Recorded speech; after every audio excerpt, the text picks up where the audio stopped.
દમણમાં બેદરકારીનો ભોગ બની કાર. કલારિયા પાસે રોડના કામકાજ માટે ખોદાયેલા ઊંડા ખાડામાં કાર ખાબકી, ચાલકનો ચમત્કારિક બચાવ.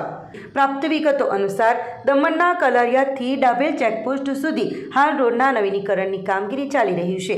આ કામગીરી અંતર્ગત ગઈકાલે રાત્રે કલારિયા પોલીસ સ્ટેશનની બરાબર સામે રોડ પર નાળા માટે ખોદવામાં આવેલા અત્યંત ઊંડા ખાડામાં એક સફેદ કલરની કિયા સેલ્ટોસ કાર નંબર GJ15CQ2877 અચાનક ખાબકી હતી.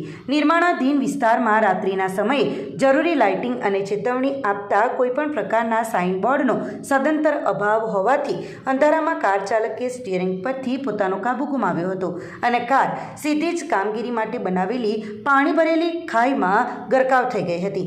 સદનસીબે આ ગંભીર અને ભયાનક અકસ્માતમાં કાર ચાલકનો ચમત્કારિક બચાવ થવા પામ્યો હતો અને મોટી જાનહાનિ ટળી હતી. દુર્ઘટના બાદ આખી રાત કાર એ જ હાલતમાં ખાડામાં ફસાયેલી પડી રહી હતી અને સવાર પડ્યા બાદ ક્રેન મારફતે કારને નાળામાંથી બહાર કાઢવાની તજવીજ હાથ ધરવામાં આવી હતી.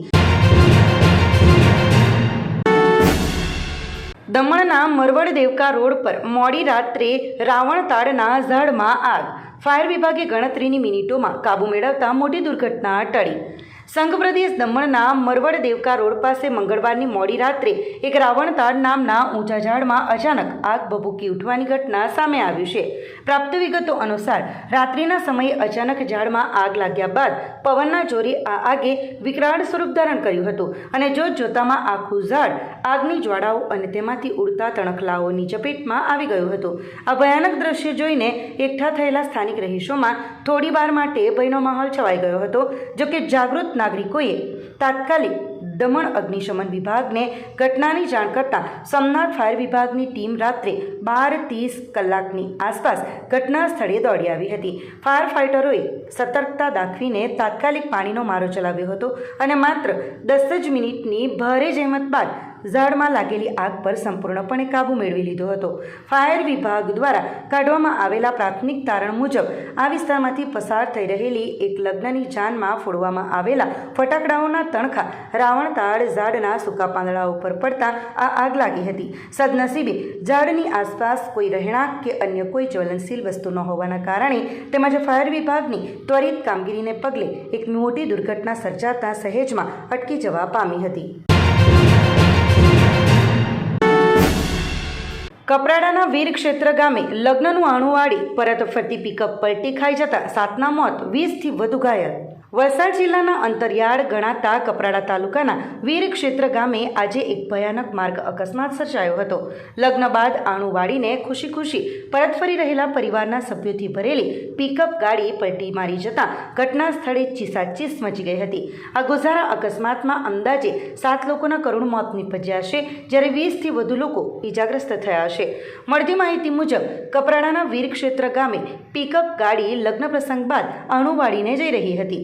માર્ગમાં આવતા એક સીધા ચઢાણ પર ગાડી ચડી રહી હતી ત્યારે અચાનક ગાડી રિવર્સ આવવા લાગી હતી.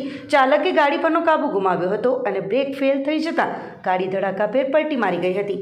અકસ્માત એટલો ગંભીર હતો કે પિકઅપમાં સવાર લોકો ફંગોળાઈ ગયા હતા. આ દુર્ઘટનામાં અંદાજે 7 લોકોએ જીવ ગુમાવ્યા હોવાની માહિતી મળી રહી છે, જ્યારે 20થી વધુ ઘાયલો પૈકી 10થી વધુ લોકોની સ્થિતિ અત્યંત નાજુક હોવાનું જાણવા મળ્યું છે. ઘટનાની જાણ થતાં જ સ્થાનિક લોકો મદદ માટે દોડી આવ્યા હતા. ઇમરજન્સી સેવાઓ દ્વારા તમામ ઇજાગ્રસ્તોને તાત્કાલિક વલસાડ જિલ્લાની અલગ અલગ હોસ્પિટલોમાં સારવાર અર્થે ખસેડવામાં આવ્યા છે. વહીવટી તંત્ર અને પોલીસ કાફલો પણ ઘટના સ્થળે પહોંચી આગળની કાર્યવાહી હાથ ધરી છે. આ ઘટનાને પગલે સમગ્ર પંથકમાં અને લગ્ન પ્રસંગના પરિવારમાં ભારે શોકનું મોજું ફરી વળ્યું છે. કોંગ્રેસ દ્વારા નારી શક્તિના અપમાન સામે દમણ ભાજપ દ્વારા આક્રોશ રેલીનું આયોજન. પત્રકાર પરિષદમાં મહિલાઓને મોટી સંખ્યામાં જોડાવા આહવાન. સંઘ પ્રદેશ દમણમાં કોંગ્રેસ તથા સાથી પક્ષો દ્વારા નારી શક્તિ વંદન અધિનિયમનો વિરોધ કરી મહિલાઓનું અપમાન કરવાના વિરોધમાં દમણ ભાજપ અને મહિલા મોરચા દ્વારા આગામી 23 એપ્રિલ 2026ને ગુરુવારના રોજ સાંજે 6 વાગ્યે એક ભવ્ય આક્રોશ રેલીનું આયોજન કરવામાં આવ્યું છે. આ અંગે માહિતી આપવા દમણ ભાજપ કાર્યાલય ખાતે જિલ્લા અધ્યક્ષ ભરતભાઈ પટેલની અધ્યક્ષતામાં એક પત્રકાર પરિષદ યોજવામાં આવી હતી, જેમાં પાલિકા પ્રમુખ દીપિકા ટંડેલ, જિલ્લા પંચાયત ઉપાધ્યક્ષ રીના પટેલ, અને આઈટી સેલના નમિતા મિસ્ત્રી ઉપસ્થિત રહ્યા હતા. પત્રકાર પરિષદને સંબોધતા નેતાઓએ વડાપ્રધાન નરેન્દ્ર મોદીનો મહિલા અનામત બિલ લાવવા બદલ આભાર માન્યો હતો અને વિપક્ષો પર આકરા પ્રહારો કરતા જણાવ્યું હતું કે 60 વર્ષ સુધી શાસન કરનાર કોંગ્રેસે હંમેશા મહિલાઓને વંચિત રાખ્યું છે અને માત્ર પરિવારવાદની રાજનીતિ કરી છે. વિપક્ષો દ્વારા સંસદમાં મહિલાઓના અધિકારોને છીનવવાનો પ્રયાસ નિંદનીય છે અને આજની આત્મનિર્ભર તથા સશક્ત મહિલાઓ આ અપમાન ક્યારેય સાંખી નહીં લે. મહિલાઓના સન્માન અને હક માટે યોજાનારી આ આક્રોશ રેલી છપલી શેરીથી શરૂ થઈને નાઇટ માર્કેટ માર્ગે બસ સ્ટેન્ડ સુધી યોજાશે, જેમાં દિલ્હી સુધી કડક સંદેશ પહોંચાડવા માટે તમામ હોદ્દેદારો, કાર્યકરો અને વિશેષ કરીને મહિલાઓને જંગી સંખ્યામાં ઉપસ્થિત રહેવા માટે ભારપૂર્વક अपील કરવામાં આવી છે. जो हमारे देश के आदरणीय प्रधानमंत्री जी ने जो नारी शक्ति का जो बिल प्रस्तुत किया था, वो कांग्रेसियों ने विरोध करके वो बिल को पास नहीं करने दिया. उसके बारे में आज हम प्रेस कॉन्फ्रेंस कर रहे हैं. जो नारी सम्मान, नारियों को जो अपमान किया है कांग्रेस पार्टी ने, उसके लिए हम बड़ी निंदा करते हैं. और हम सभी जानते हैं कि कांग्रेस पार्टी ने 60 साल तक राज चलाया, कभी भी महिलाओं को सम्मान नहीं दिया, महिलाओं को वंचित रखा. ये तो सभी पार्टी के लिए एक ही नियम था. कांग्रेस पार्टी में भी महिलाएं हैं, भारतीय जनता पार्टी में भी महिलाएं हैं, सपा में भी महिलाएं हैं, सारी पार्टी में महिलाएं हैं. तो महिलाओं को क्यों आगे नहीं लाना चाहते? तो उनकी जो ये मानसिकता है, ये मानसिकता हमारे देश की करोड़ों महिला जान चुकी है. जिस तरह हम अभी देख रहे हैं, कांग्रेस मुक्त और कांग्रेस मुक्त हो ही चुका है और कांग्रेस के साथ बाकी दो लोग भी जो सहयोग दे रहे हैं, वो कांग्रेस जो पाप कर रहे हैं, वो पाप में वो भागीदार बन रहे हैं. उनको भी आने वाले दिनों में हमारी करोड़ों देश की महिलाओं दिखा देंगी. और जिस तरह ये महिलाओं में पूरे देश में आक्रोश फैला है कि ये जो महिलाओं का अपमान किया है वो कभी माफ नहीं करेंगे. और भारतीय जनता पार्टी के हमारे देश के आदरणीय प्रधानमंत्री जी के नेतृत्व में ये जो आरक्षण का जो इन लोग ने विरोध किया है, वो ये आरक्षण बिल पास करके रहेंगे. हमारी प्रक्रिया चालू रहेगी. भारतीय जनता पार्टी के नेतृत्व में ये महिलाओं को सम्मान मिला है और आगे भी सम्मान मिलेगा. सबसे पहले मैं अपने देश के यशस्वी प्रधानमंत्री श्री नरेंद्र मोदी जी का आभार व्यक्त करना चाहूँगी कि आपने हम महिलाओं के सम्मान, अधिकार और आरक्षण के लिए नारी शक्ति वंदन अधिनियम के तहत जो बिल आपने सांसद में रखा वो सराहनीय है और उसके लिए हम आपका तहे दिल से धन्यवाद करते हैं. विपक्ष की कुनीति की वजह से यह बिल सांसद में पारित ना हो सका, इसका हमें बड़ा आक्रोश है, बहुत दुख है इस बात का. मैं विपक्ष दलों से कहना चाहूंगी कि कान खोल के सुन ले विपक्ष वासियों, कांग्रेस वासियों, समाजवादी पार्टियों, आप हम महिलाओं को फॉर ग्रांटेड ना ले. हम कमजोर नहीं हैं, हम आज के आधुनिक युग की नारी है, हम सशक्त भी है, हम आत्मनिर्भर भी है. जो पाप, जो अपमान आपने हम महिलाओं का किया है यह बिल पारित न करके, इसका हम करारा जवाब देंगे आपको. इसके लिए देश की आधी आबादी आपको कभी माफ नहीं करेगी. प्रधानमंत्री श्री नरेंद्र मोदी जी ने आज नारी सशक्तिकरण वंदन अधिनियम के तहत जो बिल पास किया था, उसके लिए उनका मैं तहे दिल से धन्यवाद करती हूँ. पर इसी के साथ ही मुझे 17 अप्रैल 2026 एक बहुत ही हमारे कॉन्स्टिट्यूशन के लिए काला दिन लगता है. सभी महिलाओं के लिए मुझे ये दिन बहुत ही काला लगता है, क्योंकि जो विपक्षियों ने हमारे महिलाओं के साथ जो किया है वो बहुत ही निंदनीय है. मैं चाहती हूँ एक्चुअली कांग्रेस पार्टियों से कि उनकी कथनी और करनी में कितना फर्क दिखता है. आज मैं कांग्रेस पार्टियों से पूछना चाहती हूँ, क्या उनको डर है कि सामान्य महिला अगर संसद में बैठ जाए तो उनको उनके अधिकारों से वंचित रखा जाएगा? क्या उनके लिए सिर्फ परिवारवाद ही महत्वपूर्ण है? क्या उनके लिए सिर्फ उनकी माँ और बहन ही इम्पोर्टेंट है? હું નારી શક્તિ સશક્તિકરણ માટે આપણા દેશના યશસ્વી પ્રધાનમંત્રી શ્રી નરેન્દ્રભાઈ મોદીજીનો ખૂબ ખૂબ ધન્યવાદ કરું છું કે જેમણે પાર્લામેન્ટમાં આ વાત મૂકી. વિપક્ષ દળોએ આપણી વાતને ઠુકરાવી અને નારીનું અપમાન કર્યું છે. આ નારીના અપમાન માટે આપણા દમણમાં આવતીકાલે 23 તારીખે ગુરુવારે સાંજે 6 વાગ્યે આપણી નારી શક્તિનું રેલીનું આક્રોશ રેલીનું આયોજન છે. તમને સૌને છપલી શેરી પધારવા વિનંતી. દેશમાં વધતી જિહાદી માનસિકતા વિરુદ્ધ વલસાડમાં ગુંજ્યો વિરોધનો સૂર. લવ જેહાદ અને ધર્માંતરણ રોકવા કડક કેન્દ્રીય કાયદાની માંગ. દેશમાં વધી રહેલી જિહાદી માનસિકતા અને હિન્દુ દીકરીઓને નિશાન બનાવવાની વિવિધ ઘટનાઓ વિરુદ્ધ વલસાડમાં ભારે આક્રોશ જોવા મળ્યો છે.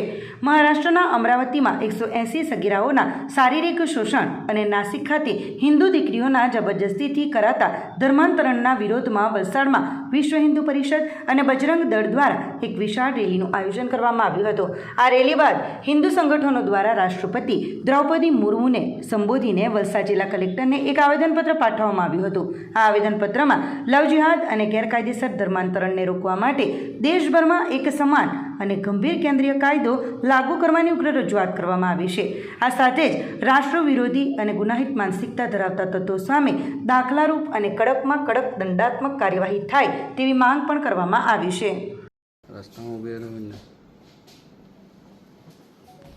बजरंग दल विश्व हिंदू परिषद पूरे देश भर में एक विरोध प्रदर्शन कर रहा है, जहां पर देश भर में सभी कलेक्टर में हम आवेदन देकर हम ये सरकार से मांग कर रहे हैं, राष्ट्रपति द्रौपदी मुर्मू जी को आवेदन कर रहे हैं कि ऐसे षड्यंत्र देश भर में रुक जाए. और इसी आवेदन के साथ हम हिंदू समाज को भी जागरूक करना चाहते हैं कि अपने आस पड़ोस में समाज पर हमारा ध्यान होना चाहिए, और अगर कोई हिंदू बेटी ऐसे षड्यंत्र का शिकार हो रही है तो उसको रोकने का कर्तव्य हम सबका है. ऐसे जो देश विरोधी, धर्म विरोधी, समाज विरोधी कृत्य पूरे देश में चल रहे, उसके विरोध में हम सभी को एकजुट होकर आवाज़ उठानी चाहिए. भारत प्रगति की ओर बढ़ रहा है, लेकिन ऐसे जो मामले हमारे बार बार सामने आते हैं, ये हमारे समाज को दुर्गति की तरफ लेके जा रहा है. हम सभी प्रयास करेंगे कि ऐसा प्रयास करेंगे कि ये सारा जो षड्यंत्र है वो पूरे देश भर में रुक जाए, और इसी विषय को लेकर समाज एवं प्रशासन को जागरूक करने के लिए हम एकत्रित हुए हैं. ऐसी वारदातों का हम कड़ा विरोध करते हैं और हिंदू समाज को एकत्रित करके हम प्रदर्शन करेंगे કે આપણે બધા જિહાદોથી બચીને રહેવાનું છે અને એ લોકોની સામે આપણે પડકાર કરવાનો છે. આપણે જોઈ રહ્યા છે કે એ લોકો ભણેલા ગણેલા થઈને કે અભણ થઈને પણ એ લોકો આપણી સામે જિહાદ કરી રહ્યા છે. કેટલા જિહાદીઓ આપણી બહેન દીકરીઓને ઢીંગલા ઢીંગલીનો ખેલ સમજીને એ લોકો પ્રત્યે કેટલું દુષ્કર્મ કરી રહ્યા છે, એ લોકોનું શારીરિક શોષણ કરી રહ્યા છે. તો શા માટે આપણે ચૂપચાપ બેસી રહેવું જોઈએ? આપણે પણ એ લોકોની સામે પડકાર કરશું અને એ લોકોને કહીશું કે એ લોકોથી બચીને રહે. આપણી બહેન દીકરીઓને અને આપણા દીકરાઓને પણ આપણે નાનપણથી જ શિક્ષા આપી શકીએ છીએ કે આપણે આ જિહાદીઓનો કેવી રીતે સામનો કરવાનો છે. જ્યારે એ લોકો પોતાનો ધર્મ નથી છોડી રહ્યા તો શા માટે આપણે આપણો ધર્મ છોડીને એ લોકોને આપણે પ્રોત્સાહન કરવા જોઈએ? આપણે આપણો ધર્મ પકડી રાખવાનો છે. આપણો જે સનાતન ધર્મ છે એ આપણે પહેલાંથી જ પાડી રહ્યા છે, જે આપણે આપણો જન્મસિદ્ધ અધિકાર છે. તો શા માટે આપણે એ લોકોની સામે આપણે ઝૂકીને રહીએ? આપણે પણ એ લોકોનો પડકાર કરીશું. અને જે આપણે કોર્પોરેટ જિહાદ ચાલી રહ્યા છે, જેમ જેમ જે નાના નાના બાળકો, જે નાબાલિગ છોકરાઓ છે એ લોકોના, તે આપણી દીકરીઓને હેરાન કરીને એ લોકોના MMS બનાવીને એ લોકો સોશિયલ મીડિયા પર મૂકે છે, તો આપણે શા માટે ચૂપ રહીએ? આપણે એ લોકોનો વિરોધ કરશું અને એ લોકોની સામે પડકાર બનીને ઊભા રહીશું.